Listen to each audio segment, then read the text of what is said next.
Nagliwanag ang muka ng 11 taong gulang na si Leroy nang masilaya niya ang paparating na si Tomas. Si Tomas ang nag-iisa niyang kaibigan simula nang maulila na siya sa buhay at manirahan sa kagubatan. Nakaupo si Leroy sa nakausling ugat ng matandang puno. Nasa kaliwa niya ang bahay na siya ang gumawa. Para sa kanya ay tahanan ng matatawag ang pinagtagpi-tagping sako at dahon ng anahaw. Nang makalapit si Tomas kay Leroy, ay umupo ito sa tabi niya at inilipag nito ang dala nitong aklat sa hita nito at nakangiting tumingin sa kanya. Akala ko, Tomas, hindi ka na darating eh. Malapit na kasing gumabi, kaya naisip ko na baka bukas ka na lang pupunta dito. Pwede bang hindi kita puntahan dito, Leroy? Siyempre, hindi pwedeng hindi kita turuan na magbasa, no? Malapit na kasi ang graduation namin, kaya simula ngayon ay late na kaming nakakauwi mula sa school. Nagpa-practice kasi kami para sa program ng graduation eh. Buti ka pa, nag-graduate ka na sa elementary. Siguro, kung nagpatuloy lang sana ako sa pag-aaral, ay sabay tayong gagraduate, no? Naiinggit nga ako sa iyo eh. Kasi hindi ka pumapasok sa school. Kung ako lang ang masusunod, ay nako, hindi na ako mag-aaral. Nakakatamad kaya. Ano ka ba, Tomas? Maswerte ka nga eh, kasi nakakapag-aral ka. Maraming bata na kagaya ko na hindi nakakapag-aral, kaya sigurado nang walang magandang mangyayari sa akin kapag malaki na ako. Hoy, Leroy, huwag ka magsasalita ng ganyan. Marami kayang hindi nakapagtapos ng pag-aaral pero mayaman na ngayon. Basta, huwag kang mawalan ng pag-asa. Malay mo, may swerteng biglang dumating din sa buhay mo, Leroy. Hindi ako umaasa sa swerte, Tomas eh. Mas umaasa ako sa plano ng Diyos sa akin. Ang lalim mo naman magsalita. Mag-uusap na lang ba tayo o hihiramin mo tong aklat ko? Bahagyang natawa si Leroy. Kinuha na niya ang aklat ni Tomas sa school. Binuklat niya yon at naghanap siya ng isang kwentong nakapaloob sa aklat.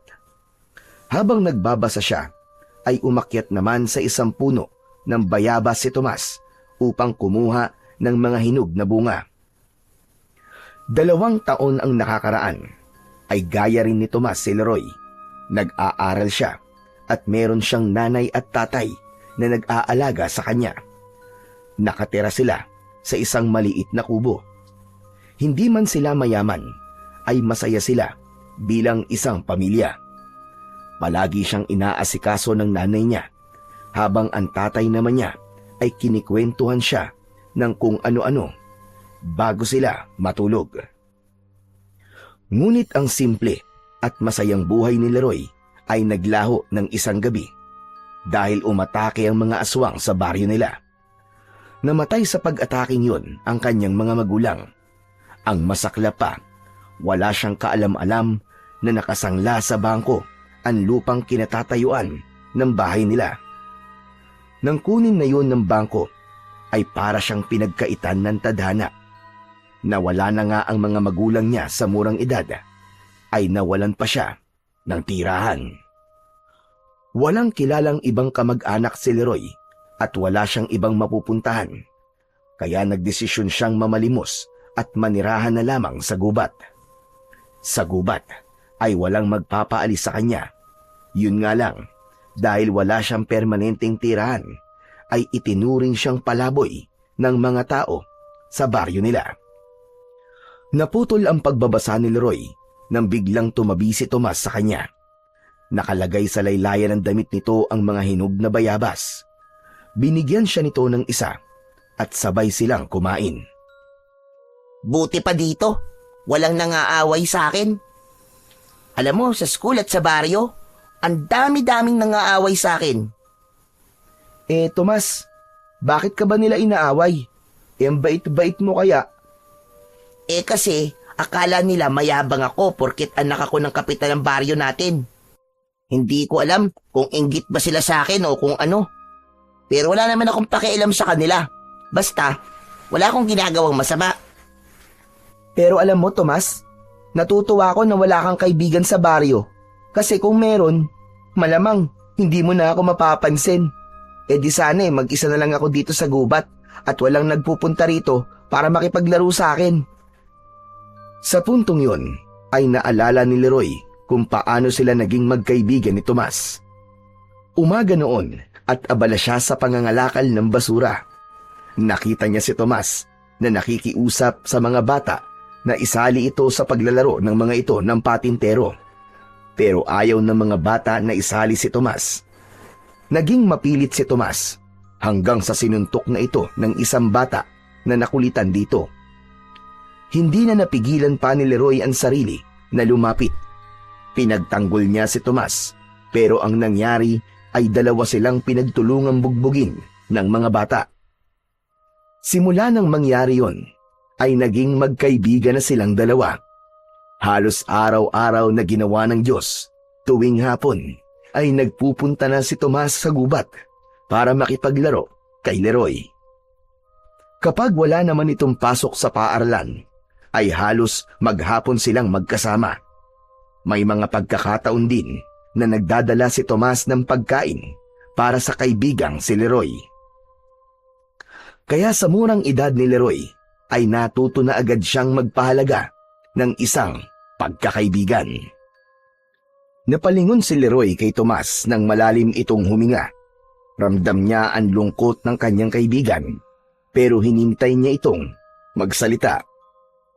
Pero alam mo, Leroy, sa totoo lang, ay ako naiinggit sa'yo eh. Ha? Bakit naman, Tomas? Ano namang ikaiinggit mo sa isang palaboy na kagaya ko? Eh kasi malaya ka.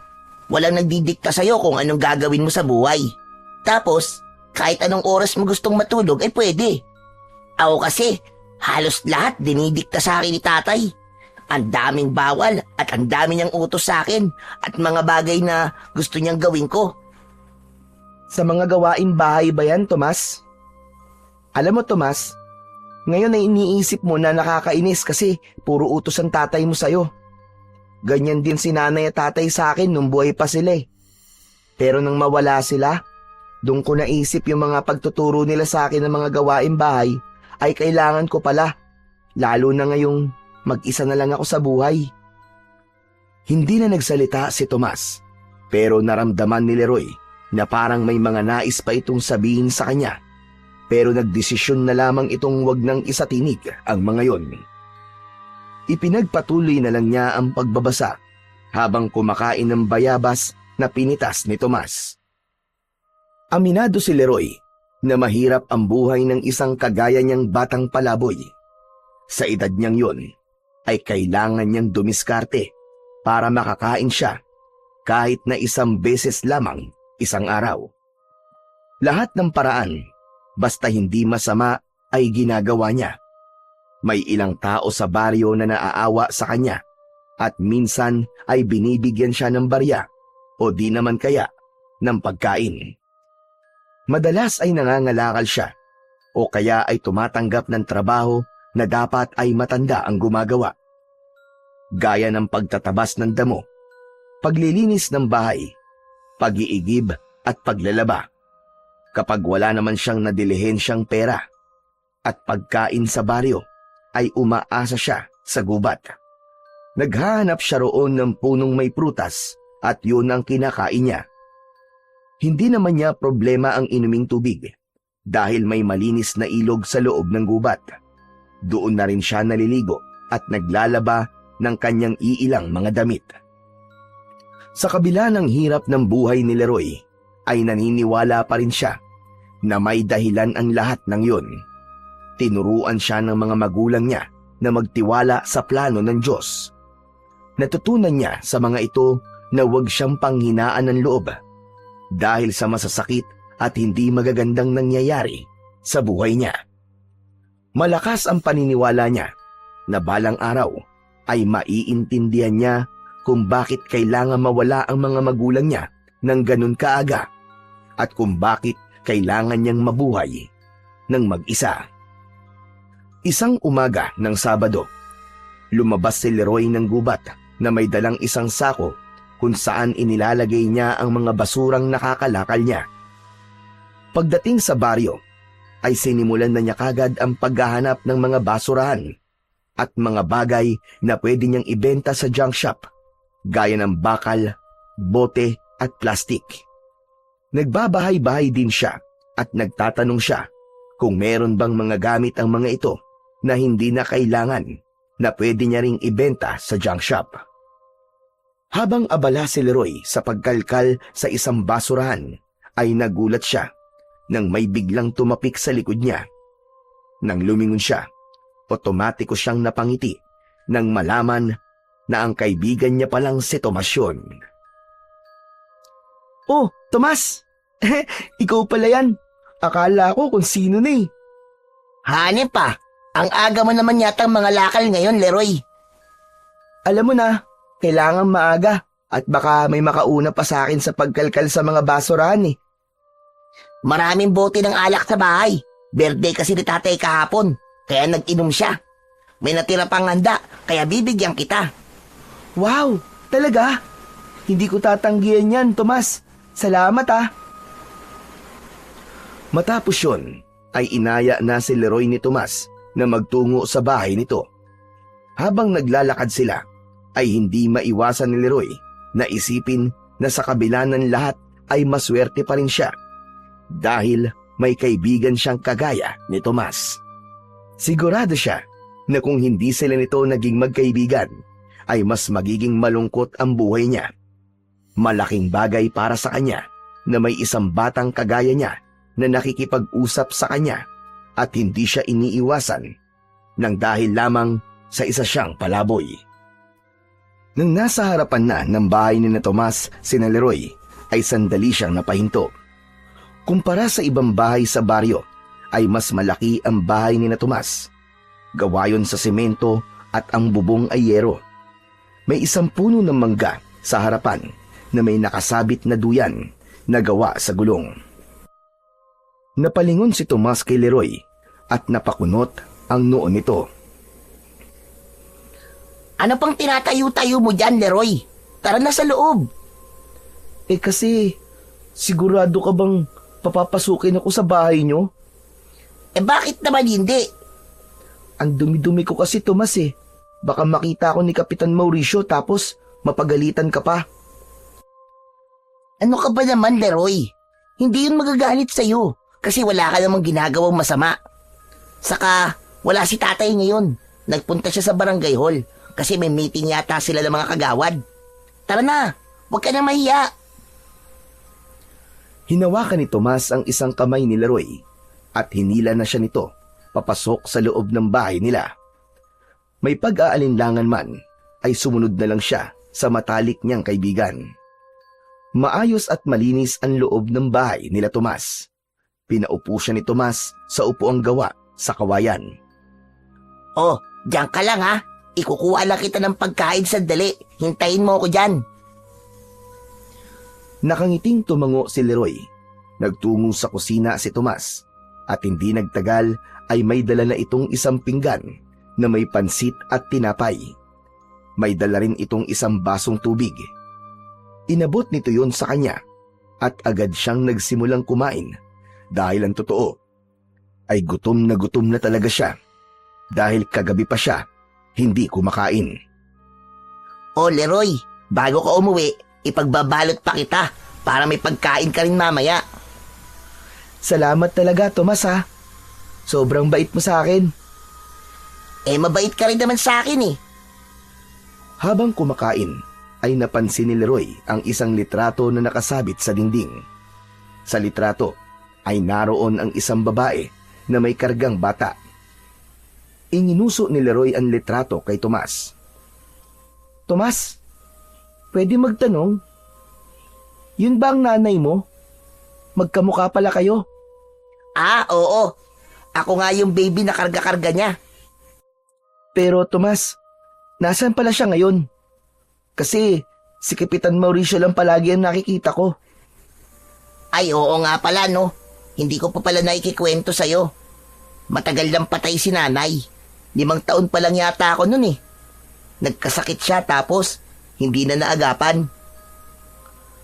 Sorry at natanong ko pa. Parehas na pala tayong walang nanay, Tomas. Pero mas lamang pa rin ako sa'yo. Kasi wala na rin akong tatay. Natawa si Tomas sa biro na yon ni Leroy. Napansin kasi ni Leroy na biglang nalungkot ang kaibigan niya nang mapag-usapan nila ang nanay nito. Kaya naisipan niyang magbiro. Oo nga pala. Baka makalimutan ko pa. Yung mga bote ng alak, kukunin ko lang sa likod Nasaan nga pala yung sako mo? Para doon ko na lang ilalagay ng diretsyo. Nandun sa labas, Tomas. Pero ako nang kukuha. Nakakahiya naman sa'yo. Pinakain mo na nga ako tapos ikaw pa ang gagawa nun. Ano ka ba naman? Ayos lang yun. Kumain ka lang dyan. Tapos, kung gusto mo pa ay kumuha ka na lang dun sa kusina. Marami pang pansit dun. Sayang naman kung mapapanis lang. Lumabas na si Tomas ng bahay habang si Leroy ay naiwan sa sala na kumakain ng pansit at tinapay. Dahil sa gutom, ay mabilis niyang naubos ang mga yon. Medyo gutom pa siya, kaya hindi na siya nagdalawang isip na magtungo sa kusina upang kumuha pa uli ng pansit. Nakita niya ang malaking kawali na may laman na pansit na nakapatong sa lutuan. Sumandok siya ng pansit at habang ginagawa niya yon, ay nagulat siya nang may biglang nagsalita sa likuran niya. Nabitiwan ni Leroy ang pinggan at nabasag yon. Sino ka? Anong ginagawa mo rito sa loob ng pamamahay ko? Mabilis na humarap si Leroy. Nilukob siya ng takot nang makita niya si Kapitan Mauricio. Matangkad ito at medyo payat ang katawan. Makapal ang bigote nito at manipis na ang buhok. Sa takot ni Leroy ay hindi niya nagawang magsalita. Galit na lumapit si Kapitan Mauricio sa kanya at hinawakan nito ang braso niya ng mahigpit. Sandali lang. Parang namumukhaan kita. Hindi ba ikaw yung batang palaboy? Aba, pumapasok ka na pala ngayon sa bahay ng may bahay, Gusto bang ikulong kita? Magpapaliwanag pa sana si Leroy nang biglang dumating si Tomas. Agad nitong hinawakan ang laylayan ng damit ng kapitan. Tay! Hindi po pumasok dito si Leroy nang hindi po nagpapaalam. Ako po nagpapasok sa kanya. Ano ka mo, Tomas? At bakit ka naman nagpapapasok ng palaboy dito sa bahay natin? Tignan mo nga, ang dumi-dumi niya, no? Isa pa, baka mamaya ay magnakaw yan dito.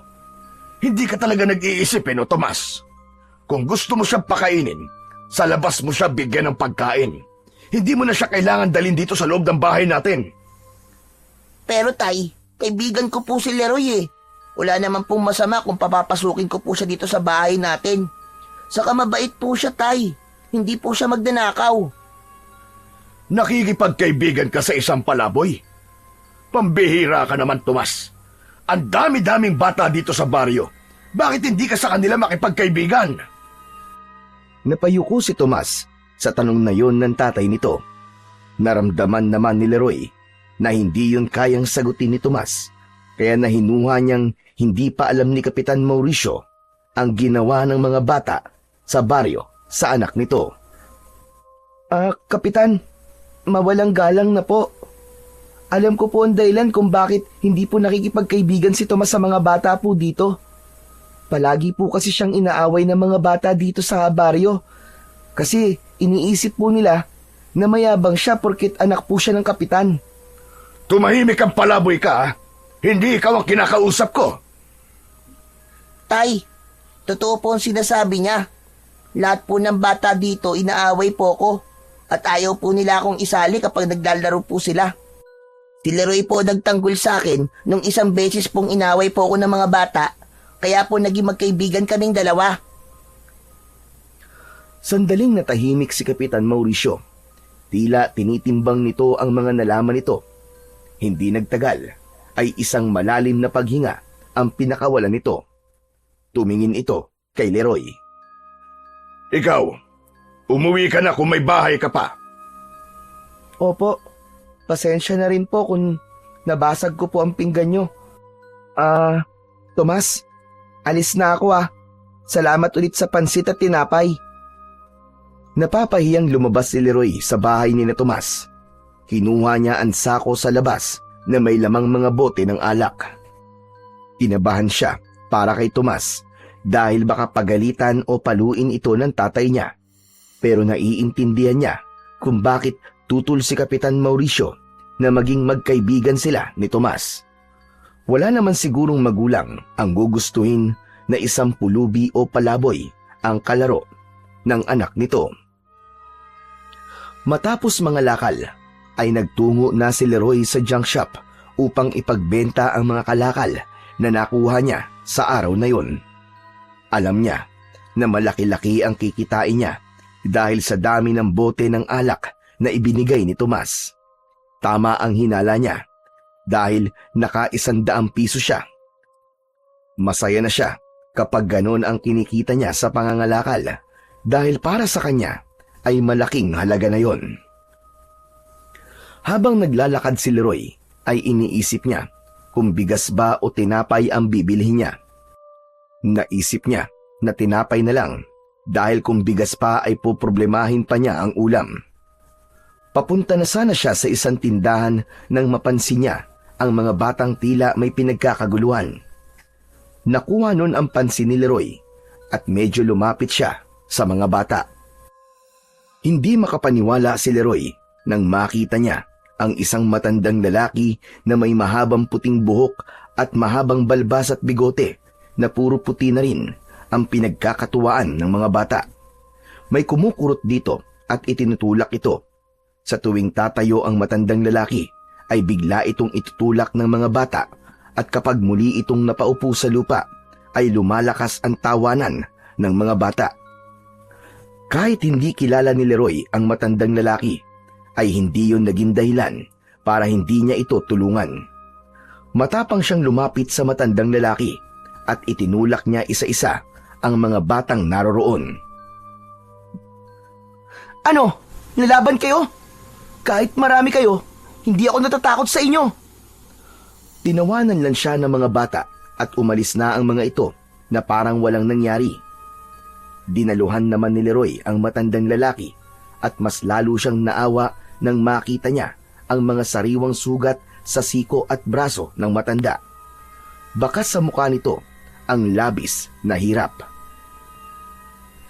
Naku, tatang, ayos lang po ba kayo? Kaya niyo po bang tumayo? Mga walang hiyang mga bata na yun. Walang paggalang sa matatanda.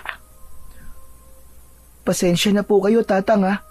Hindi ko rin po alam kung bakit po sila ganun eh. Bakit ikaw ang humihingi ng pasensya? Hindi naman ikaw ang nanakit sa akin, hindi ba? Utoy, salamat nga pala sa pagtulong mo sa akin. Abay kung hindi ka dumating, baka hindi na ako tinigilan ng mga salbahing bata na yon.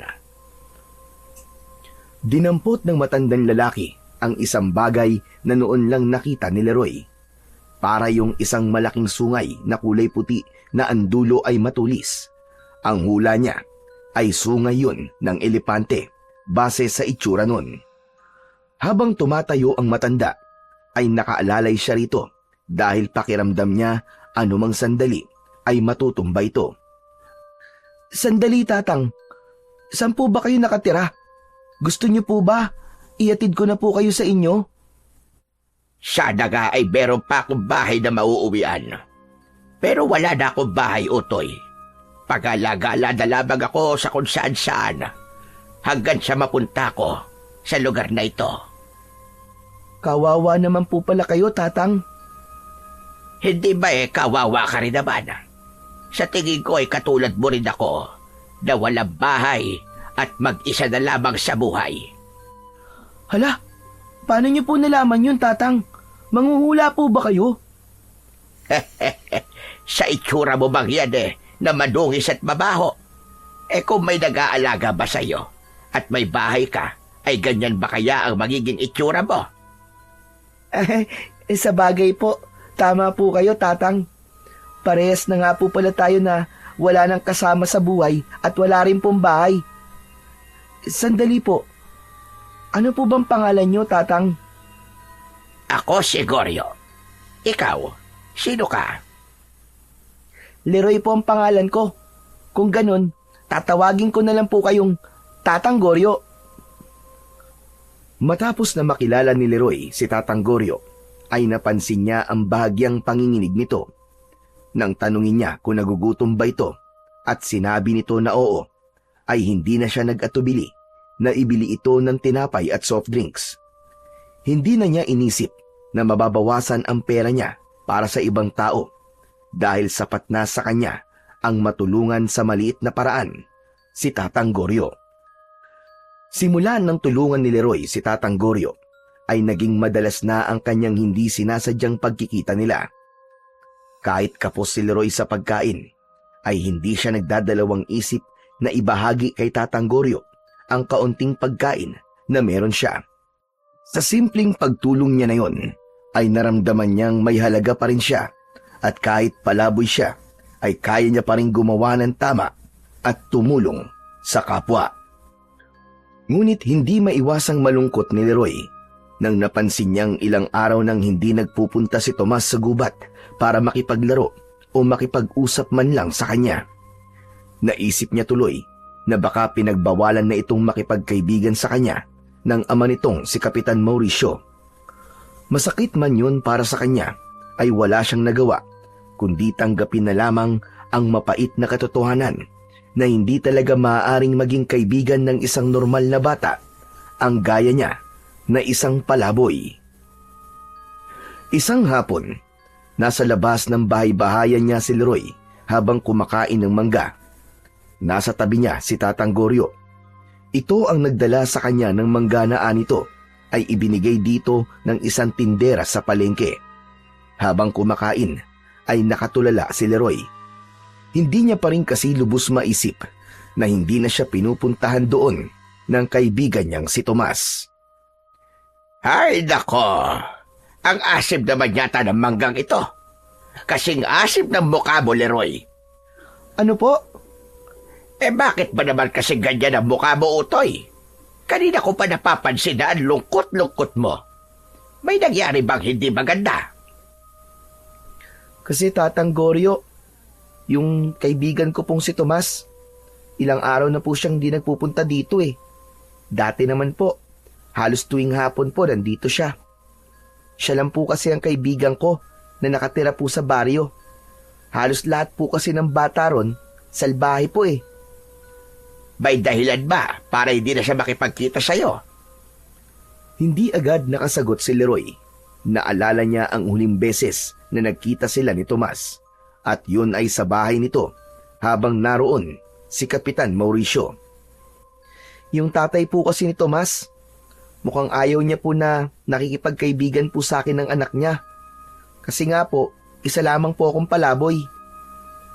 Aba! Kung ako ang tatay ng kaibigan mo, ay hahayaan ko na makipagkaibigan sa iyo ang anak ko. Kumpara naman sa mga bata sa baryo na yon, ay di hamak na napakalayo ng kabaitan mo sa mga yon. Pero sa tingin ko, ay hindi ka pa kilala ng tatay ng kaibigan mo, Leroy.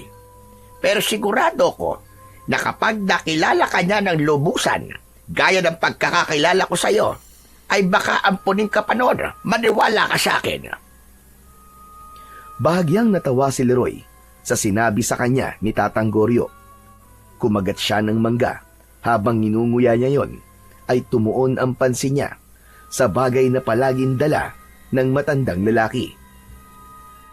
Sandali Tatang, matanong ko lang po, sungay po ba ng elepante ang lagi niyo pong daladala? Yung parang patusok po na kulay puti? Hinuha ni Tatang Goryo ang bagay na tinutukoy ni Leroy at matiim nito yung tinignan. Sa tansya ni Leroy ay may 10 dangkal niya ang haba nun. Tama ka. Sungay nga ito ng elepante. Pero Tatang Goryo, paano po kayo nakakuha ng ganyan? Sa pagkakatanda ko po, nung nag-aaral pa po ako sa eskwelahan, bawal daw pong putulin ang sungay ng elepante. Mahabang kwento, Leroy, kung bakit ako meron dito. Pero siguro ay sasabihin ko sa iyo ang kwentong yon sa tamang panahon. Kasi aalis na ako. Sa'yo na yung mga natirang mangga, ha? Tumayo na ang matanda at pinagpagan nito ang puwitan nito. Tatang, ano po kaya kung dito na lang po kayo tumira kasama ko. Total, kung saan-saan lang naman kayo natutulog eh. Salamat na lang. Pero mas gusto ko ang palakad-lakad. Pero huwag kang mag-alala. Kapag naisipan ko, ay babalik ako rito lalo na't alam kong malungkot ka dahil hindi ka na dinadalaw ng sinasabi mong kaibigan mo. Sige po, Tatang. Kayo na po ang bahala. Pero kapag nagbago po ang isip nyo, sabihan nyo lang po ako. Welcome na welcome po kayo rito sa bahay-bahayan ko kahit anong oras. Maraming salamat sa iyo, Leroy. Talagang napakabuti mong bata. O siya, paano? Mauuna na ako. Mag-iingat ka palagi, Leroy. Matamis na ngumiti si Tatang Goryo bago ito tuluyang naglakad palayo sa kanya. Sinundan ito ng tingin ni Leroy at hindi niya alam kung bakit bigla siyang nagkaroon ng pagnanais na malaman ang kwento tungkol sa sungay ng elepante na palaging dala ni Tatang Goryo. Nang mawala na sa paningin niya ang matandang lalaki, ay bumalik siya sa pagkain ng mangga. Habang nakatanaw siya sa malayo, ay hindi niya naiwasang maalala si Tomas. Gustuhin man niya na puntahan ito sa bahay nito, ay natatakot naman siya na baka makita siya roon ni Kapitan Mauricio. Kaya alam niyang wala siyang magagawa, kundi ang umasa na isang araw ay bigla na lamang darating doon si Tomas para makipaglaro sa kanya. Isang hapon, nakatitig si Leroy sa niluluto niyang kanin sa maliit na kaldero. Ang kalan niya ay 3 bato na sa gitna ay may gatong na kahoy na sa gubat lang din niya nakuha. Halos 1 linggo simula nang huli silang magkita at magkausap ni Tomas at nang sandaling yun ay unti-unti niya nang tinatanggap na tapos na ang kanilang pagkakaibigan. Ngunit wala siyang galit o tampo kahit na konti kay Tomas. Ang inisip niya kasing dahilan ay pinagbabawalan na ito ni Kapitan Mauricio na makipagkita sa kanya. Makalipas ang ilang sandali, ay napatayo si Leroy nang may narinig siyang yabag na papalapit sa kinaroroonan niya. Paglingon niya ay nanlaki ang mga mata niya nang makita si Tomas na papalapit habang may malaking ngiti. Napansin niya kagad ang nakasuot na mga medalya sa leeg nito. Kinusot pa ni Leroy ang mga mata niya dahil baka namamalikmata lamang siya, pero si Tomas talaga ang nakikita niya. Tinapik pa siya nito sa balikat nang makalapit na ito sa kanya. Tomas! Ikaw nga, Tomas! Ang tagal mong hindi nagpakita! Pasensya ka na, Leroy, ah. Naging abala kasi ako sa graduation namin eh. Halos gabi na ako umuwi mula sa practice. Tapos kanina naman ay ang mismong graduation namin. Ang akala ko kasi, pinagbawalan ka na ni Kapitan Mauricio na makipagkaibigan sa akin eh. Uy, hindi ah. Pero akala ko nga rin pagbabawalan niya ako eh. Ang sabi niya sa akin ay mukhang hindi ka naman daw masamang impluwensya sa akin. Kaya walang problema sa kanya kung maging magkaibigan man tayo. Ang totoo nga yan eh. Si tatay pa nagsabi na papuntahin kita ngayon doon sa may bahay. Kasi may handaan doon. 3rd honor kasi ako sa klase namin eh. Kaya naganda si tatay. Tignan mo, ang dami kong medal. Labis na natuwa si Leroy nang malaman niya ang dahilan kung bakit ilang araw na hindi nagpapakita sa kanya si Tomas. Masaya siya dahil hindi naman pala tutol si Kapitan Mauricio sa pagkakaibigan nila ng anak nito. Isa-isang tinignan ni Leroy ang mga medalya na nakasabit sa leeg ni Tomas. Wow! Congrats, Tomas, ha? Ang galing mo talaga. May best in English at math ka pa, ha? Tapos, most babe. Ikaw na talaga. Idol na kita, Tomas. Mamaya mo na nga ako bulayin. Sumama ka na sa akin para makakain ka na ng mga handa ko. Ay, oo nga pala. Pero, nagsasaing na kasi ako eh. Paano kaya to? Bukas mo nalang kainin yan. Hindi naman siguro yan mapapanis eh. Malamig naman dito sa gubat eh. Saka, mag-uwi ka na rin ng maraming pagkain. Para may ulam ka kapag kinain mo na yung kanin. O sige, sige. Tara na. Medyo gutom na nga rin ako eh. Inakbayan siya ni Tomas at magkasabay na silang naglakad palabas ng gubat.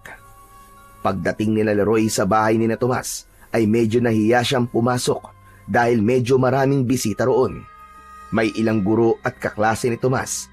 Meron ding mga kaibigan ni Kapitan Mauricio, pero hindi siya iniwanan ni Tomas at sinamahan pa siya nito sa pagkuha ng pagkain. Sinamantala niya ang pagkakataon at lahat ng handa ay kumuha siya. Naupo siya sa isang sulok ng sala at doon siya kumain habang may panulak siya na malamig na orange juice. Si Tomas naman ay sandaling umalis dahil pinabili ito ng alak ni Kapitan Mauricio. Nagulat si Leroy at muntik pa siyang mabulunan nang makita siya ni Kapitan Mauricio na nakatayo sa harapan niya. Pero hindi na ito gaya nung una silang nagkita na galit. Nang sandaling yon ay nakangiti na ito sa kanya. Leroy, kapag naubos mo na yan ha, kumuha ka na lang doon sa kusina. Marami pang pagkain doon. Huwag kang mahihiya ha. Ha? Sige po, Kapitan. Maraming salamat po. Ang sasarap po ng handa nyo. Salamat at nagustuhan mo. Ako ang nagluto ng lahat ng yan. Umupo si Kapitan Mauricio sa tabi ni Leroy at nailang siya ng kaunti. Leroy, pasensya ka na nga pala sa mga nasabi ko sa'yo nung unang beses na nagkita tayo dito sa bahay. Nagulat kasi ako na merong ibang tao dito sa bahay at akala ko talaga pumasok ka dito nang hindi nagpapaalam. Sinabi rin sa akin ni Tomas na ikaw lang ang kaibigan niya. Inamin na rin niya sa akin na totoong inaaway siya ng mga bata rito sa baryo. Salamat kasi nakikipagkaibigan ka sa anak ko. Naku, wala po yun, Kapitan. Saka, mabait naman po si Tomas eh. Kung tutuusin nga po, ay ako pa po maswerte kahit palaboy po ko, ay nakikipagkaibigan po siya sa akin. Saka kung wala kang pagkain, Leroy, pumunta ka lamang dito at bibigyan ka namin. Naku, maraming salamat po, Kapitan. Napakalaking bagay po niyan para sa akin. Matipid na ngumiti si Kapitan Mauricio. Nang dumating na si Tomas, ay umalis na ito sa tabi niya at kinuha ang mga alak na binili ni Tomas. Si Tomas naman ang umupo sa tabi ni Leroy. Leroy, anong sabi ni tatay sa'yo?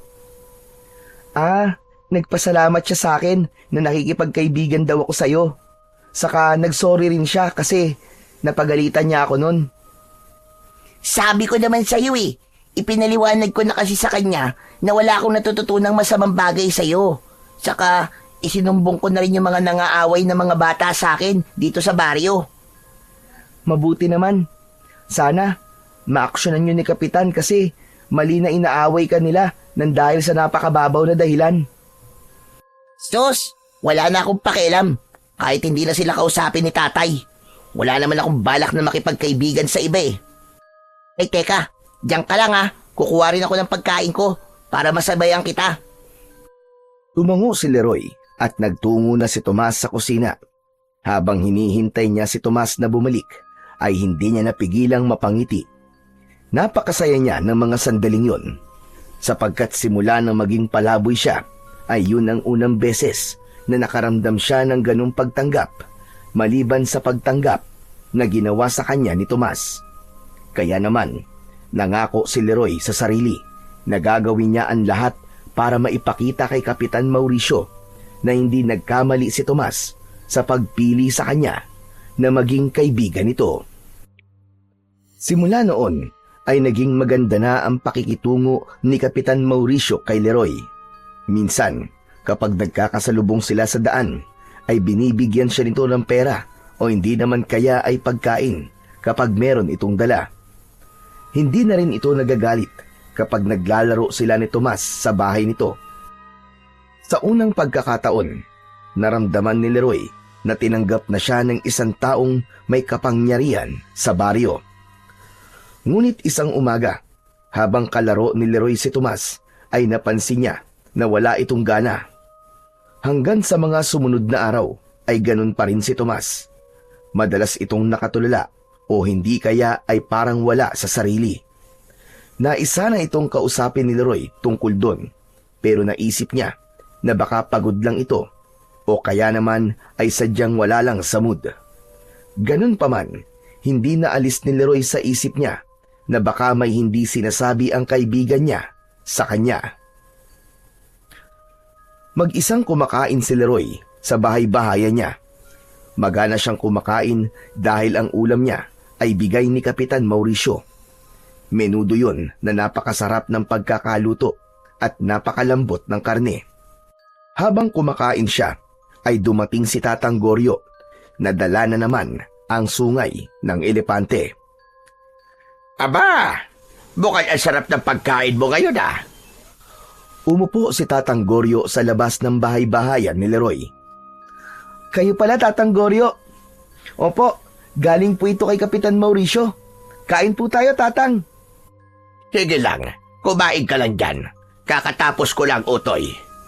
Dinalaw lang kita rito dahil ilang araw na tayong hindi nagkikita eh. Baka sabihin mo nakalimutan na kita. Kumusta ka? Ano na ang nangyari sa'yo? Ayos lang po ako, Tatang Goryo. Masaya po ako kasi nagkikita na po ulit kami ni Tomas at payag na po ang tatay niya na maging magkaibigan po kami. Aba, mabuti naman kung ganon. Pero bakit parang may bumabagabag yata sa'yo? Biglang natigilan si Leroy. Ang totoo ay hindi niya iniisip ng mga sandaling yun kung bakit tila wala palagi sa sarili ang kaibigan niyang si Tomas. Kaya nagtaka siya kung bakit tila naramdaman yun ni Tatang Goryo. Sandali lang po, Tatang Goryo. Paano niyo po nalaman? Ang galing niyo po naman. Manghuhula po ba talaga kayo? Sa tanda kong ito, ay marami na akong karanasan at marami na akong nakilalang iba't ibang tao. Ang mga bata na gaya mo ay madaling mabasa ang emosyon. Ngayon sabihin mo sa akin, ano bang bumabagabag sa'yo, Leroy? Si Tomas po kasi, Tatang Goryo, yung kaibigan ko. Napapansin ko po kasi na parang palagi po siyang wala sa sarili nitong mga nakaraang araw. Parang meron po siyang problema na hindi niya po sinasabi sa akin. Nahihiya ka bang kausapin siya tungkol sa bagay na yan? Ganun na nga po, Tatang Goryo. Tama po kayo. Hayaan mo lang muna siya. Sabi mo nga ay magkaibigan kayo, hindi ba? Siguro kapag handa na siya, ay siya na mismo ang kusang magsasabi sa'yo kung ano ba talaga ang kanyang problema. Kahit paano ay gumaan ang pakiramdam ni Leroy sa sinabing yun ni Tatang Goryo.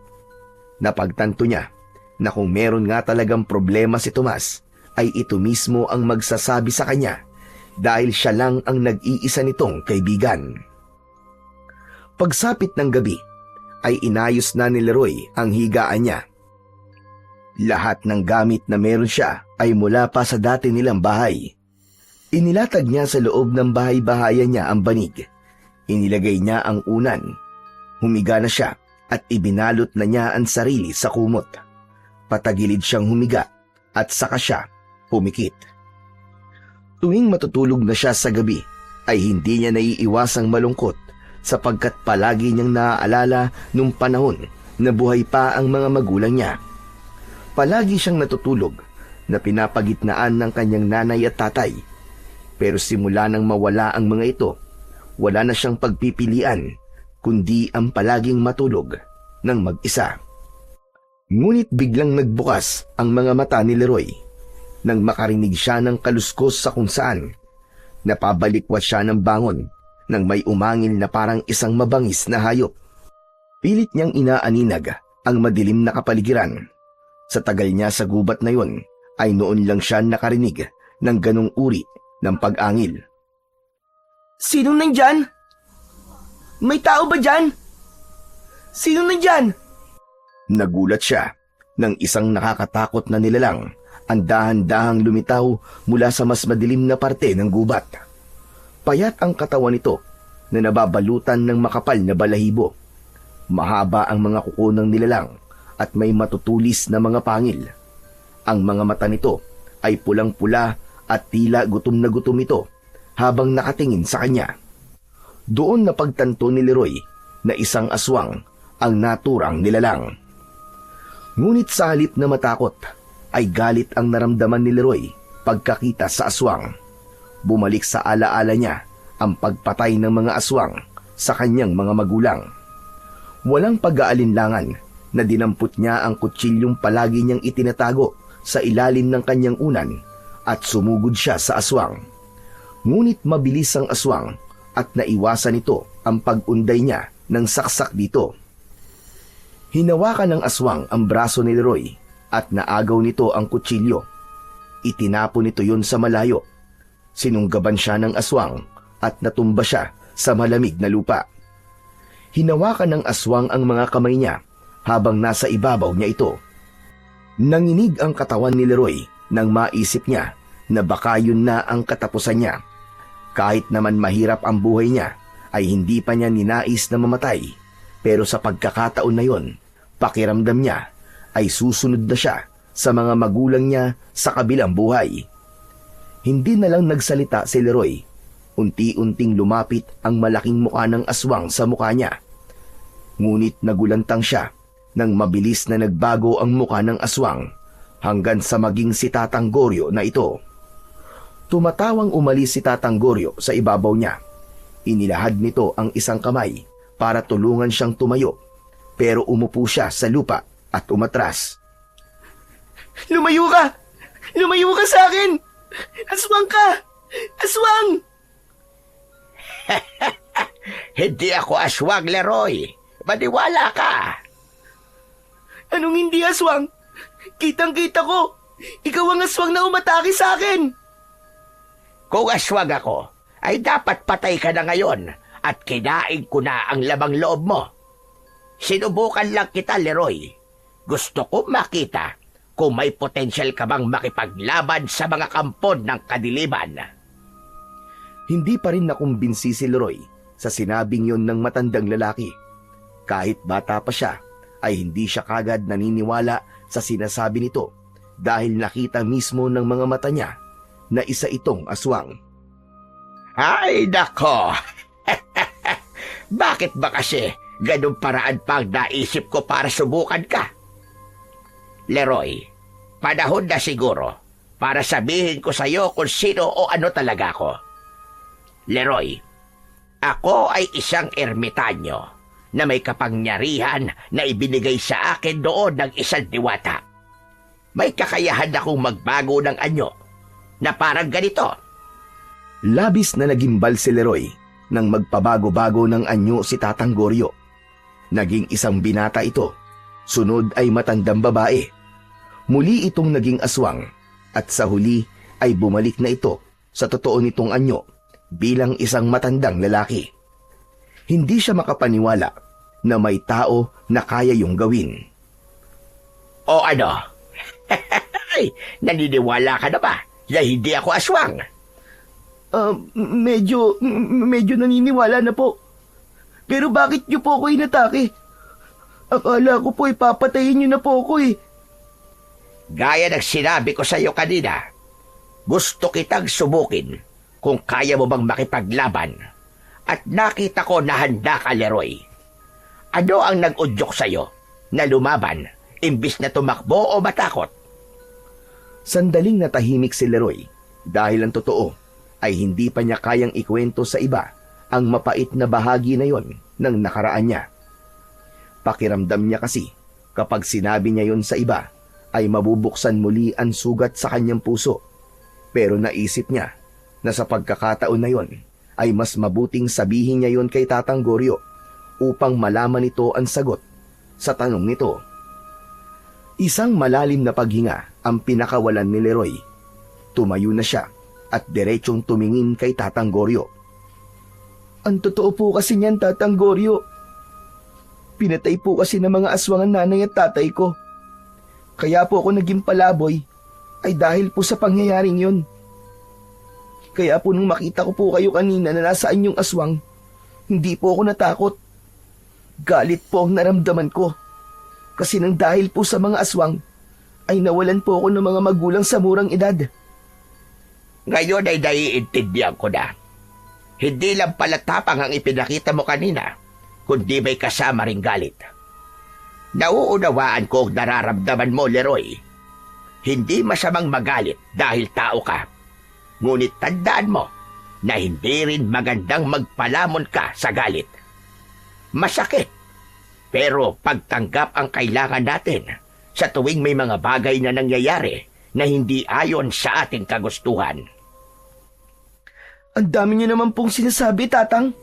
Pero hindi niyo pa rin po sinasagot ang tanong ko. Bakit po ba kayo nagpanggap na aswang at inatake ako? Bakit niyo po ako kailangan subukin? Dahil nakita ko sa aking pangitain na may paparating na dilubyo sa inyong baryo.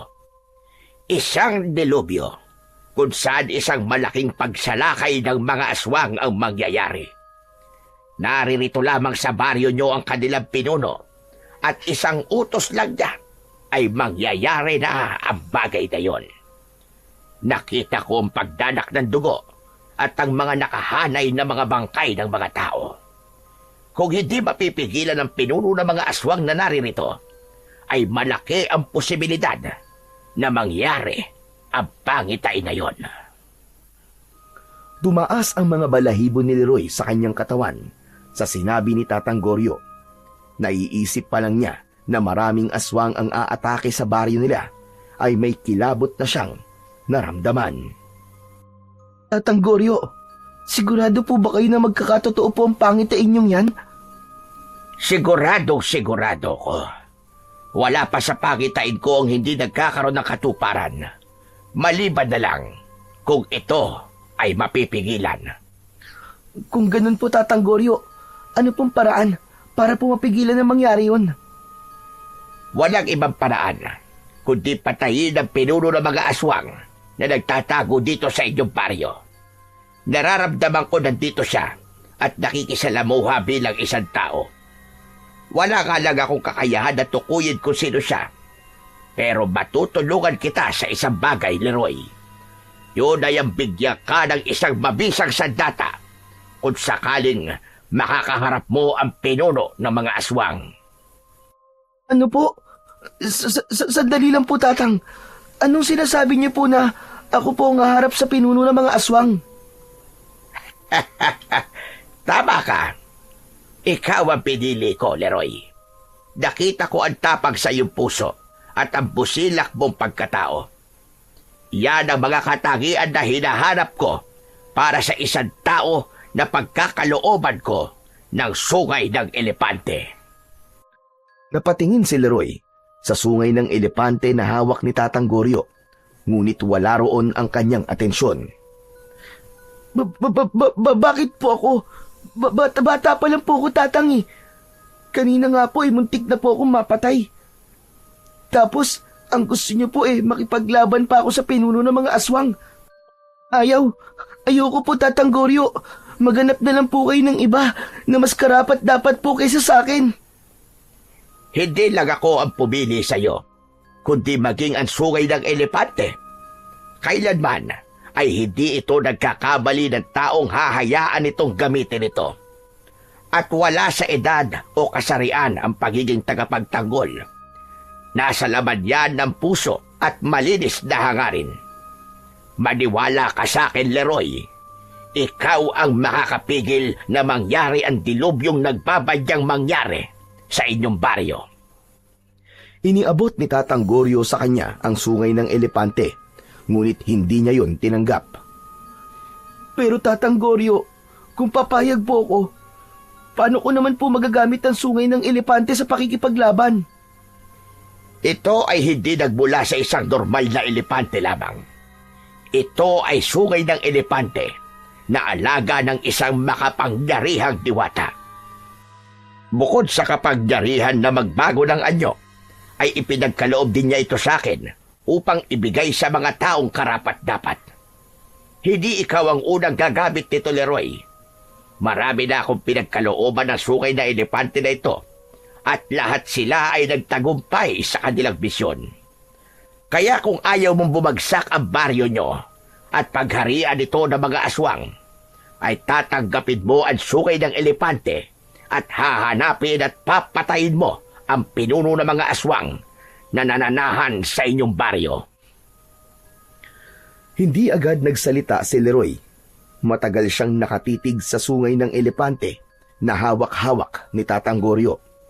Tila may boses na nagsasabing kunin niya yon, ngunit nag-aalangan siya sapagkat hindi niya alam kung kaya ba niya ang ganong kabigat na responsibilidad. Ngunit ang katotohanan na may mga aswang nasasalakay sa baryo nila ay isang nakakatakot na bagay. Sa baryong yun siya isinilang at lahat ng alaala ng kanyang mga magulang ay naroon. Makalipas ang ilang sandali, ay isang desisyon na ang nabuo kay Leroy. Tatang Goryo, hindi pa po ako sigurado pero tinatanggap ko na po ang sungay ng elepante.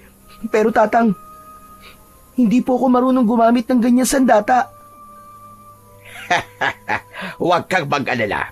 Dahil sa oras na ipinagkaloob ko to sa'yo, ay gagabayan ka nito. Papalakasin nito ang iyong katawan at magiging maliksi ang iyong mga galaw. May basbas din na makapangyariang diwata ang sandatang ito, kaya mabisa itong panlaban sa mga aswang. Ilahad mo mga kamay mo, Leroy. Tumalima si Leroy sa sinabi ng matanda. Matapos niyang ilahad ang mga kamay niya, ay maingat na ipinatong ni Tatang Goryo ang sungay ng elepante doon. Nakaramdam ng kakaibang init si Leroy mula sa sungay ng elepante. Dumaloy ang init na yon ng mabilis papunta sa iba't ibang parte ng kanyang katawan. Bilang unang tagapangalaga ng makapangyarihang sungay ng elepante, ipinagkakaloob ko ang sandatang ito sa iyo, Leroy. Naway gamitin mo ito sa tama at mabuti. Ipagtanggol mo ang mga walang laban. Gabayang kanawa ng ating amang lumikha. Matapos yung sabihin ni Tatang Goryo, ay nawala ang bigat ng sungay ng elepante sa mga kamay ni Leroy. Hinawakan niya ang dulo nun at nagkaroon siya ng pakiramdam na parabang alam na kagad niya kung paano yun gamitin. Malaki ang tiwala ko sa iyo, Leroy. Simulan mo nang hanapin ang pinuno ng mga aswang at paslangin mo siya gamit ang sandata na iyong hawak. Hangad ko ang iyong tagumpay, bata. Magsasalita pa sana si Leroy, ngunit tumalikod na si Tatang Goryo at naglakad palayo. Wala na siyang nagawa, kundi sundan ito ng tingin hanggang sa tuluyan na itong nilamon ng kadiliman. Simula ng ipagkaloob ni Tatang Goryo kay Leroy ang mahiwagang sungay ng elepante, ay hindi na muling nagpakita ang matanda sa kanya. Para itong bula na bigla na lamang nawala, na walang iniwang bakas at walang paalam. Ganun pa man, ay buong puso nang tinanggap ni Leroy ang responsibilidad na iniwan ito. Araw-araw siyang pumupunta sa mas malalalim na bahagi ng gubat habang dala ang sungay ng elepante. Sinanay niya ang sarili sa paggamit nun bilang isang sandata. Kasabay ng pagsasanay ni Leroy, ay sinimulan na rin niya ang paghahanap sa pinuno ng mga aswang na nasa kanilang baryo. Tahimik niyang inoobserbahan ang galaw ng bawat isa at lahat ay iniisip niya na maaaring yun ang hinahanap niya. Kahit bata pa siya, batid niyang ang digmaang yun ay hindi lamang laban ng lakas, kundi ng tiyaga at talas ng pakiramdam. Isang hapon, tahimik na nakaupo si Leroy sa labas ng kanyang bahay-bahayan. Hawak niya ang mahiwagang sungay ng elepante at pinagmamasdan niya yon ng matiim. Alam niya na kailangan na niyang malaman kung sino ang pinuno ng mga aswang na nagkukubli bilang tao sa baryo nila. Kailangan niya yung magawa habang hindi pa nangyayari ang pangitain ni Tatang Goryo. Naisa na ni Leroy na makausap si Tatang Goryo, pero hindi pa rin ito nagpapakita sa kanya. Ramdam niya na nais talaga nitong subukan ang lakas at kakayahan niya, kaya hinahayaan lang siya nito sa mga sandaling yon. Napalingon si Leroy sa kaliwa nang may narinig siyang yabag ng paa. Napatayo siya nang makita niya si Tomas na paparating. Bagsak ang balikat nito at sa kabila ng ngiti nito ay kita niya ang pagkabahala sa mga mata nito. Sinalubong ni Leroy ang kanyang kaibigan. O Tomas, alam mo bang ang dami ng bunga ng puno ng kaimito na malapit sa ilog? Tara, manguha tayo. Sa ibang araw na lang, Leroy. Tinatamad ako eh. Ganun ba? O kung gusto mo, manghuli tayo ng tutubi o kaya maligo tayo sa ilog. Hindi nagsalita si Tomas. Naglakad ito at umupo sa nakausling ugat ng isang malaking puno. Tumabi naman si Leroy dito at tinignan nito sa muka ang kaibigan. Bakit parang ang lungkot mo? Napapansin ko ilang araw ka ng ganyan ah. May problema ka ba? Kung meron, makikinig ako. Lumingon si Tomas sa kanya. Leroy, umalis ka na rito sa baryo natin. Ano? Bakit naman ako aalis dito, Tomas? Basta, umalis ka na. Magpunta ka sa malayo. Kahit saan, basta malayo rito. Sandali lang, Tomas. Naguguluhan ako sa iyo eh. Ano ba yun? Bakit mo nga ako gustong paalisin? Ano bang nangyayari? Iniwas ni Tomas ang mga mata nito kay Leroy. Hindi na naman ito nagsalita habang si Leroy ay biglang kinabahan sa sinabi ni Tomas. Biglang tumayo si Tomas at humakbang palayo sa kanya. Oh, aalis ka na kagad? Oo, baka tapos na magluto si tatay ng hapunan eh. Leroy, yung sinabi ko pala sa iyo seryoso ko. Umalis ka na rito, Leroy. Ayoko madamay ka dahil kaibigan kita. Ano? Madamay? Saan? Wala nang nakuwang sagot si Leroy sa kaibigang si Tomas. Malalaki ang mga hakbang na naglakad ito palayo sa kanya. Hindi na niya sinubukan pang habulin ang kanyang kaibigan at naiwan siyang nagtataka sa kung ano ang ibig sabihin ni Tomas na ayaw siya nitong madamay. Oras na ng pagtulog ni Leroy, ngunit mailap ang antok sa kanya ng gabing yon. Kahit anong pwesto ang gawin niya sa paghiga, ay hindi niya magawang alisin sa isip niya ang mga sinabi ni Tomas kanina at ang kakaiba nitong ikinilos sa mga nakaraang araw.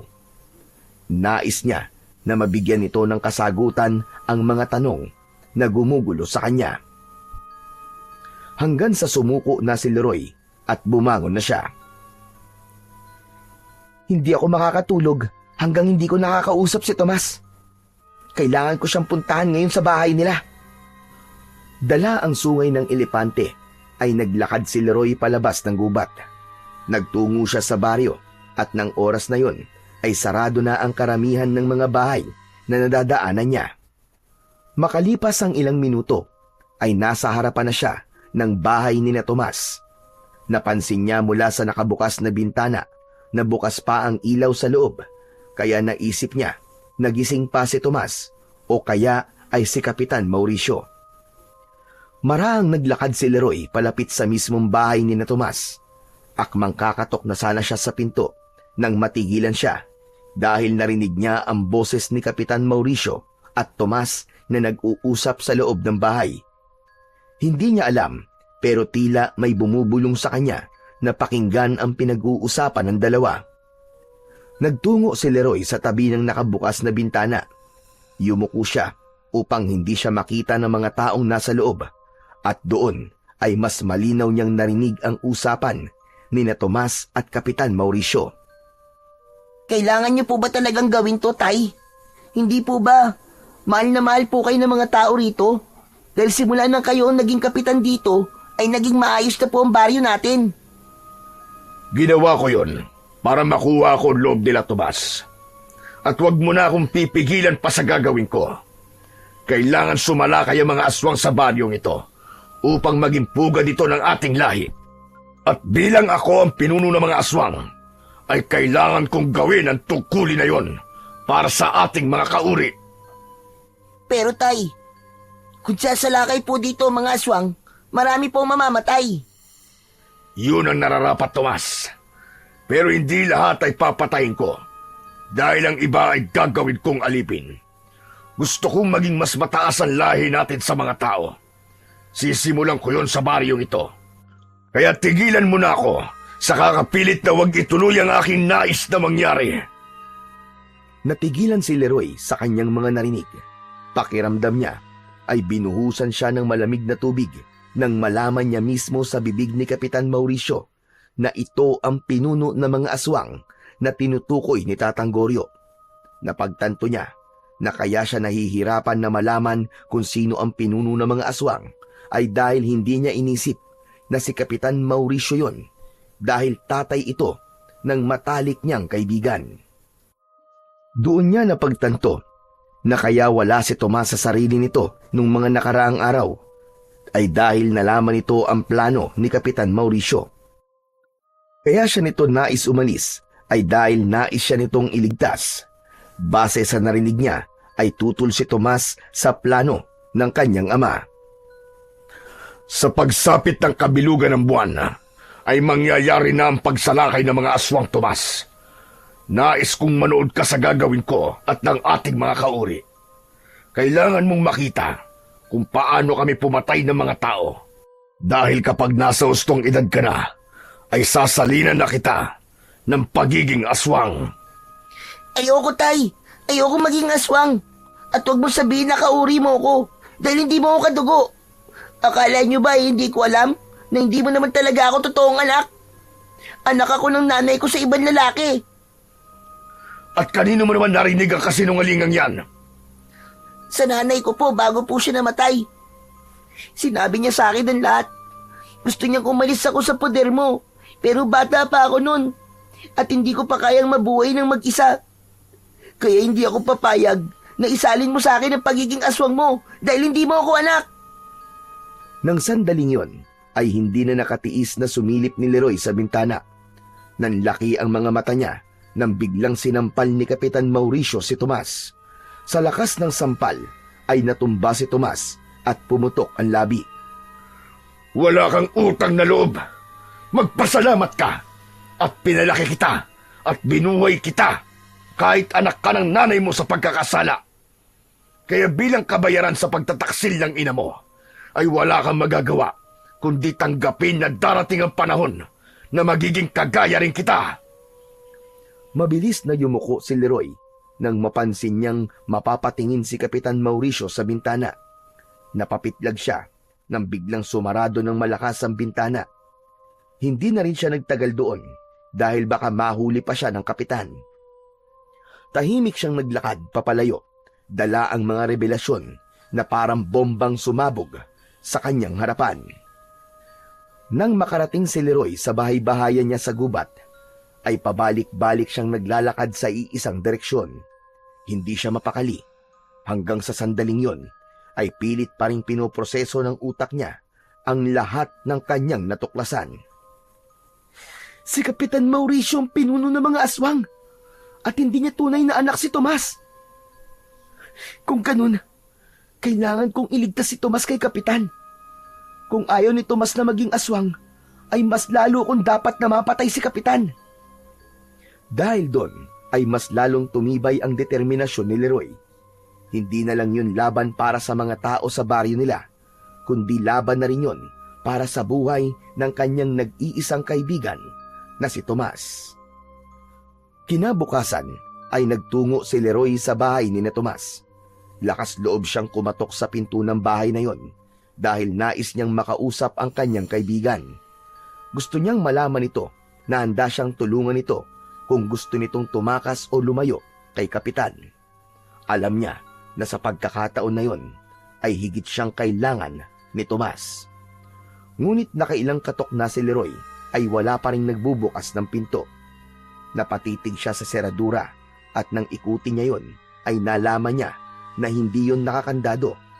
Binuksan niya ang pinto at tuluyan na siyang pumasok. Nang pagsilip niya ay wala siyang nakitang tao. Tomas? Tomas, nandito ka ba? Ako to, si Leroy. Tahimik ang buong bahay at walang nakuwang sagot si Leroy hanggang sa napatingin siya sa isang pinto na nakasarado. Lalapit na sana siya roon nang bigla niyang narinig ang maotoridad na boses ni Kapitan Mauricio.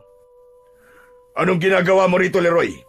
At sino nagbigay sa'yo ng permiso na pumasok ka dito? Ay, sorry po, Kapitan. Pero kumakatok po kasi ako kanina eh.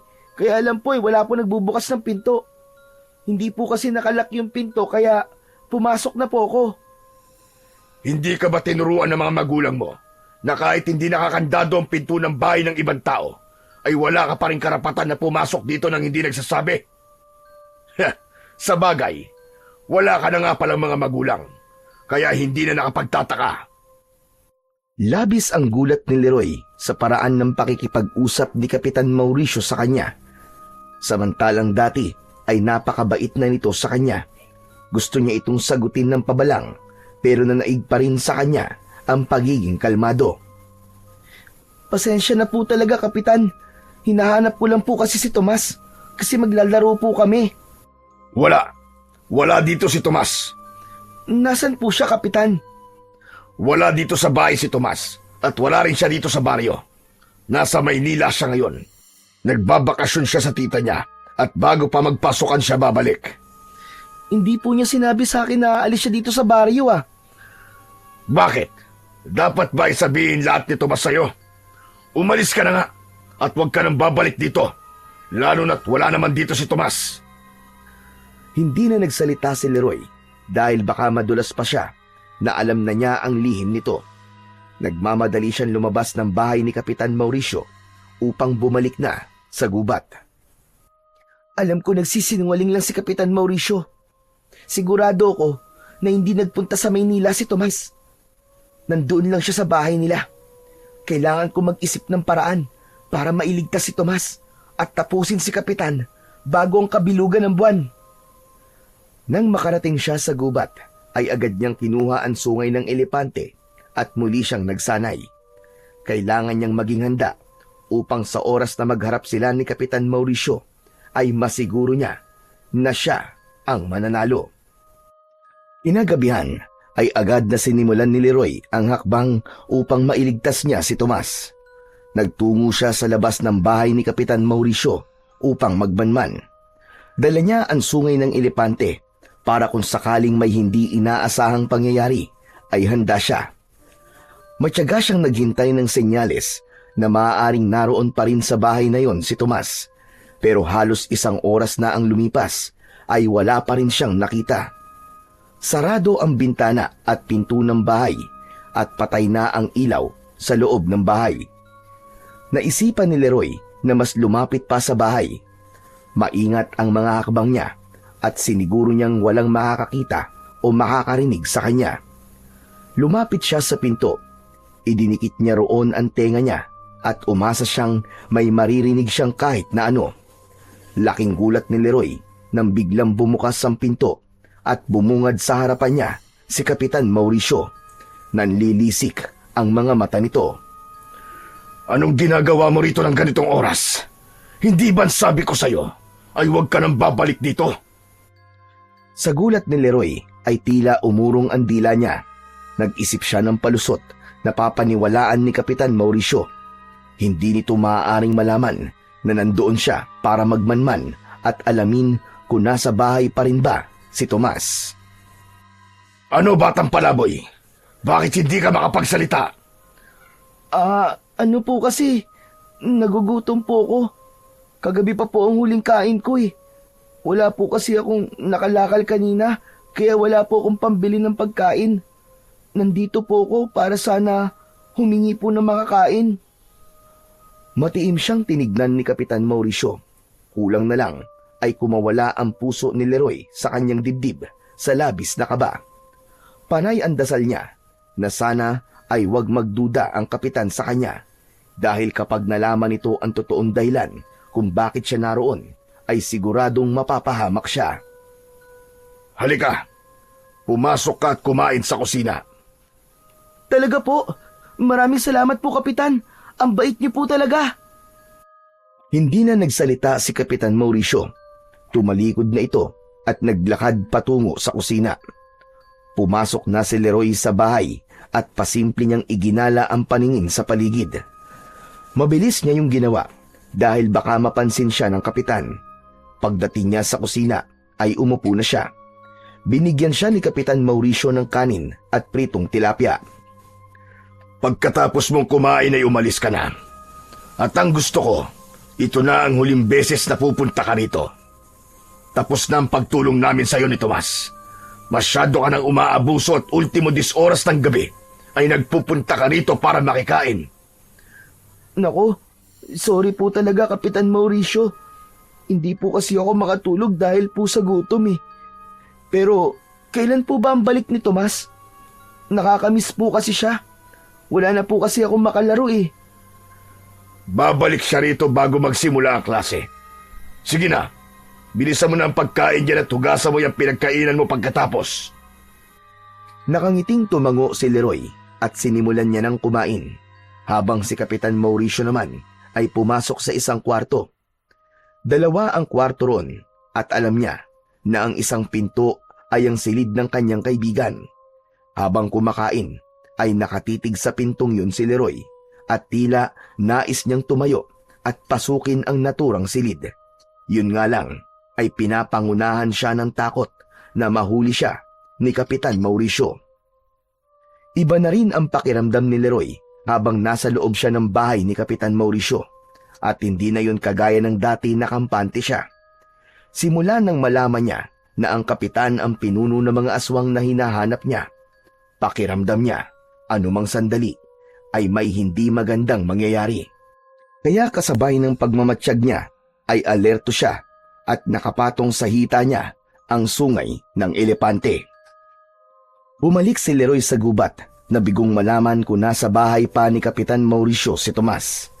Hindi niya maiwasang isipin na baka nasa panganib ito o may nangyayari na ritong hindi maganda.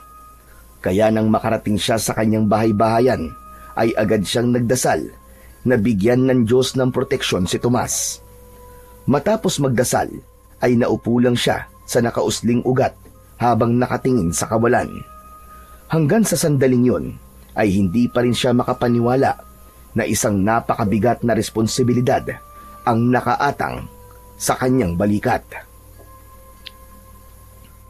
Bakit kasi hindi pa nagpapakita si Tatang Goryo sa akin hanggang ngayon? Kung kailan kailangan ko siya, saka naman siya biglang nawala. Parang pinagtitripan niya ako ah. Tatang Goryo, nasan ka na ba? Matapos yung sabihin ni Leroy, ay nagulat siya at napatayo nang makita si Tatang Goryo na lumabas mula sa dilim. Maaliwalas ang ngiti nito habang naglalakad palapit sa kanya. Tatang Goryo! Mabuti naman at nagpakita ka na sa wakas. Ano nangyari sa inyo? Bakit po simula nang ipinagkaloob niyo po sa akin ang sungay ng elepante, ay hindi na po kayo nagpakita sa akin? Hindi mo naman ako tinatawag eh. Kaya hindi ako nagpapakita sa'yo. Akala ko kaya mo na. O tignan mo ngayon, isang tawag mo lang sa akin ay nandito na ako. Dapat po yung sinabi niyo kagad sa akin yan. Mag-isa lang tuloy akong nagsanay sa paggamit ng sungay ng elepante. Pambihira naman kayo oh. Pero kahit mag-isa ka, ay nakita ko naman na kaya-kaya mo. Matalino ka, Leroy. Palagi ako nakabasid sa'yo. Kaya alam ko ang lahat. At alam ko na natuklasan mo na rin kung sino ang pinuno ng mga aswang. Isang malalim na paghinga ang pinakawalan ni Leroy ng mga sandaling yon. Hindi ko alam, Tatang. Pero kahit may mahiwagang sandata na ako, ay parang pakiramdam ko, hindi pa rin ako mananalo kay Kapitan Mauricio. Natatakot pa rin po akong harapin siya. Kapag ganyan ang iniisip mo, ay talo ka na kagad kahit hindi pa nagsisimula ang laban.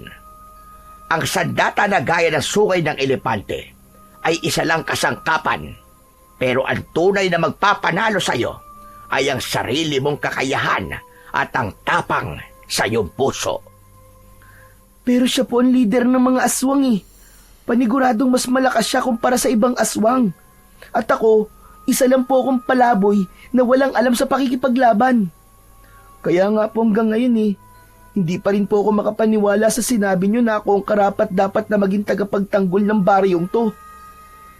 Leroy, alam kong bata ka pa, Pero kailangan mong maintindihan na ikaw dapat ang kauna-unahang maniniwala sa sarili mo. Kailangan mong subukan ng isang bagay bago mo malaman kung kaya mo ba to o hindi. Maniwala ka. Mananalo ka sa laban na ito kung magtitiwala ka lang sa sarili mo. Tumango si Leroy. Kahit paano ay nakatulong sa kanya ang mga sinabi ni Tatang Goryo. Napayuko siya at pinag-isipan niya ang susunod niyang gagawin. Sa pag-angat ng mukha niya ay wala na si Tatang Goryo sa kanyang harapan.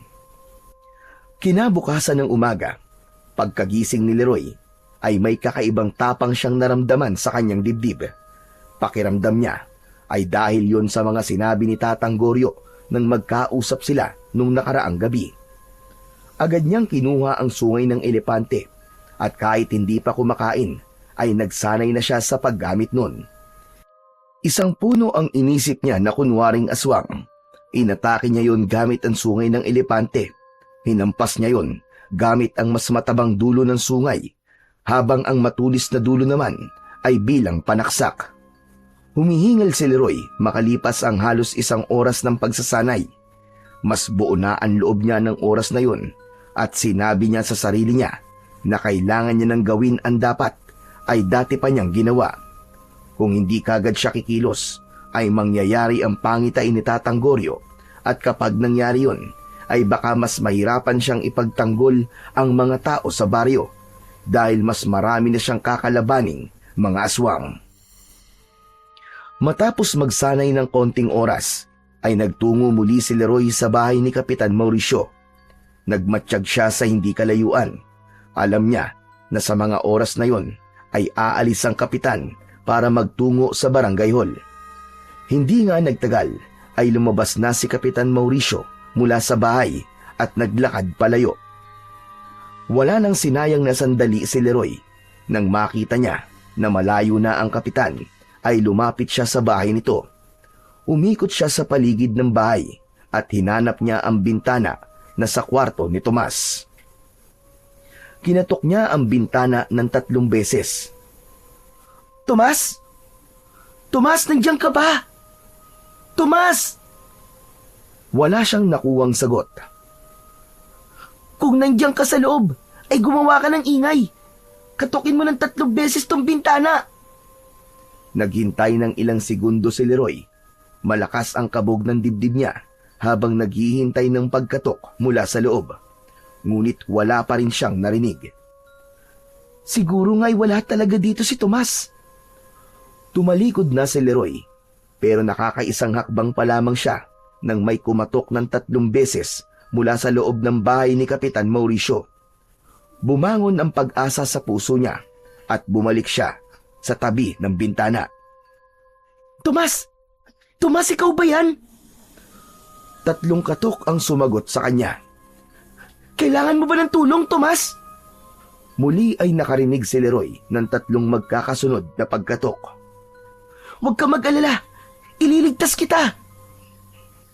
Bahagyang lumayo si Leroy sa bintana. Maigpit niyang hinawakan ang sungay ng elepante gamit ang 2 niyang kamay. Itinapat niya ang matulis na dulo nun sa bintana at ubod lakas niya yung isinaksak doon. Agad na nabutas ang bintana. Sunod na ginawa niya ay paulit-ulit niyang hinampas ang mas matabang dulo ng sungay sa bintana. Sa lakas ng pagkakahampas niya ay 3 beses niya lang yun hinampas. Nasira na kagad ang bintana. Pagsilip ni Leroy sa loob ay hindi siya makapaniwala sa kalagayan ni Tomas doon. Nakatali ang mga kamay nito at maging ang mga paa. May piring ang mga mata nito at may busal sa bibig. Kaya pala hindi ito makapagsalita ay dahil doon. Pumasok siya mula sa sinira niyang bintana at una niyang inalis ang piring at busal sa bibig ni Tomas. Iyak nang iyak si Tomas nang makita nito si Leroy. Tulungan mo ako, Leroy. Ayoko na dito. Si tatay, isa siyang aswang.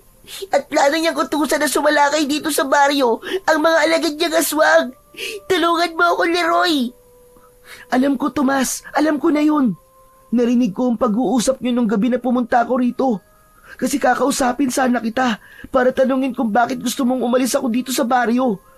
Alam ko na rin na hindi ka niya anak. Pero saka na tayo mag-usap. Kailangan makaalis na tayo dito bago pa bumalik si Kapitan Mauricio. Mabilis na kinalag ni Leroy ang pagkakatali ng mga kamay at paa ni Tomas. Inilalayan niya itong makatayo at makalabas mula sa bintana. Nasilaw si Tomas nang sumalubong dito ang liwanag sa labas. Napagtanto ni Leroy na matagal itong nakapiring dahil hindi ito sanay sa liwanag. Magkahawak ng kamay na patakbong lumayo sina Leroy at Tomas sa bahay ni Kapitan Mauricio. Pagdating nila sa bahay-bahayan ni Leroy sa gubat, ay pinainom muna niya ng tubig si Tomas. Hinayaan niya itong makabawi ng lakas kahit paano. Ano ba nangyari at itinali ka ni Kapitan Mauricio? Tutol kasi ako sa gusto niyang mangyari, Leroy. Tinakot ko siya. Nasasabihin ko sa mga tao ang sikreto niya, kaya itinali niya ako at ikinulong sa bahay. Ayoko na dito, Leroy. Kapag nakuha ulit ako ni tatay, ay baka tuluyan niya na akong gawing aswang. Umalis na tayo dito. Magpunta tayo sa malayong lugar. Kapag umatake ang mga aswang, ay baka mamatay tayo sa dami nila. Hindi, Tomas. Hindi ako maaaring umalis. May tungkulin ako na kailangan gampanan sa baryo natin. Ikinalulungkot ko, pero kailangan kong harapin at patayin ng tatay mo para hindi na matuloy ang pagsalakay ng mga aswang dito sa baryo. Wala na akong pakialam kung anong gagawin mo sa kanya. Dahil alam kong hindi niya ako itinuring na anak. Tsaka hindi naman niya talaga ako anak eh. Inalagaan niya lang ako para sa pansarili niyang interes. Pero Leroy, paano mo lalabanan ng isang pinuno ng mga aswang? Hindi sa minamaliit kita, pero baka mamatay ka lang. Wala kang dapat na ipag-alala, Tomas. Dahil may ibinigay na sandata sa akin ng isang ermitanyo, si Tatang Goryo. Ano? Sino naman si Tatang Goryo? Siya yung matandang lalaki na tinulungan ko noon. May kapangyarihan siya. At sabi niya sa akin, ay ako daw ang pipigil sa pagsalakay ng mga aswang dito sa baryo natin. Kinuha ni Leroy ang sungay ng elepante at ipinakita niya yon sa kaibigan niyang si Tomas. Ipinaalam niya rito ang pinagmulan ng makapangyarihang sandata na yon at kung paano niya yon magagamit sa pakikipaglaban sa mga aswang.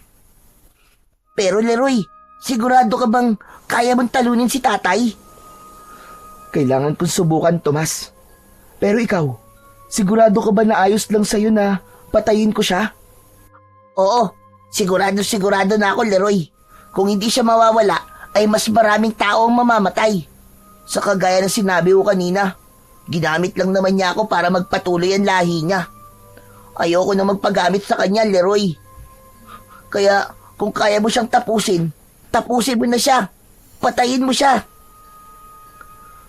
Marahang tumango si Leroy at tinapik niya sa balikat ang kaibigan niyang si Tomas, na hanggang sa sandaling yon ay bakas pa rin ang labis na takot sa muka. Pagsapit ng gabi ay nakaupo si Leroy sa nakausling ugat, habang si Tomas naman ay pinatago niya dahil may hinala sila na pupunta si Kapitan Mauricio roon para hanapin si Tomas. Hawak niya ang sungay ng elepante ng mga sandaling yon, at kung kailanganin niya yung gamitin sa tunay na laban, ay alam niyang handa na siya. Hindi nga nagkamali si Leroy dahil makalipas lamang ang ilang sandali ay dumating na si Kapitan Mauricio na may dalang lampara. Tumayo si Leroy at sinalubong niya ang matalim na tingin ng kapitan. Hoy, ikaw na palaboy ka! Magsabi ka nga sa akin ng totoo. Ikaw ba ang tumulong sa anak ko para makatakas? Hindi ka ba kinikilabutan na tinawag mong anak si Tomas? Walang ama ang itatali at ikukulong ang anak niya. At wala ring ama na gugustuhin na maging halimaw ang anak niya. Oo, Kapitan. Alam kong ikaw ang pinuno ng mga aswang at sisiguraduhin ko na ngayong gabi ay magwawakas na ang kasamaan mo. Kahanga-hanga ang tapang mo. Pero anong laban ang kagaya mo sa isang tulad ko? Bahagyang napaatras si Leroy nang sa isang kisap mata ay nag-anyong aswang si Kapitan Mauricio. Lumaki ang katawan nito at nadagdagan ang taas nito. Nagmistula itong halimaw na may mapupulang mga mata at mga ngipin na matutulis na kayang pumunit ng laman. Tutal, mukhang alam mo na rin ang lahat. Ay wala na akong ililihim sa'yo. Bibigyan pa kita ng pagkakataon, Leroy. Sabihin mo kung nasan si Tomas. Kapag sinabi mo sa akin kung nasan siya, ay hahayaan kitang mabuhay. Ikaw ang bibigyan ko ng pagkakataon, Kapitan. Huwag mo nang ituloy ang pag-utos mo sa mga alagad mong aswang na sumalakay dito sa baryo. At kapag ginawa mo yun, ay hahayaan kitang mabuhay. Talagang pinapahaga mo ko. Pero yung tapang mo na yan, ang papatay sa'yo. Mali ka, Kapitan. Nagkakamali ka. Dahil ang tapang na to, ito ang tatapos sa'yo. Sa isang iglap ay umatake ang aswang kay Leroy. Mabilis ito, pero mas mabilis si Leroy. Naiwasan niya ang matatalim nitong kuko.